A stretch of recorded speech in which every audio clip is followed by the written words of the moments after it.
Now at 11, protesters take over the streets of Miami. A look from the air as they block major highways. And here's a look from the ground. They're chanting, "Hands up, don't shoot," in reference to the deaths of two unarmed black men at the hands of white police officers across the country.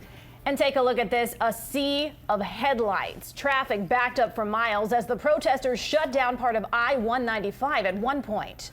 All of this happening during one of Miami's most high-profile and well-attended events, Art Basel.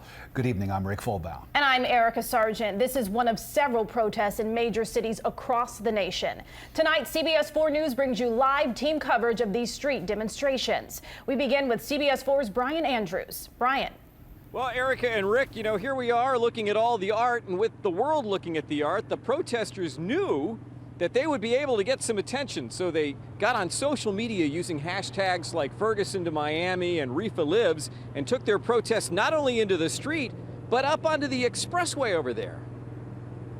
We begin in the sky with the view from above of a night of protests, a vigil becoming a march on an expressway, I-195, heading over toward Miami Beach.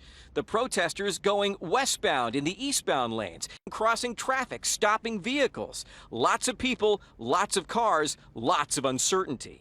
And then the protesters made their way into the Midtown Miami area, home of the Art Miami Festival, where thousands are enjoying artwork from all over the world. The perfect stage, perhaps, for their message to be heard on. As the marchers pass through, holding their hands in the air, raising their voices, carrying signs, and marching for what they say is a system that is broken. The march continued through Midtown down into Wynwood, where the protesters mingled with Friday night club goers, restaurant patrons, and art gallery visitors, as the beat of the streets this night was protest in Miami.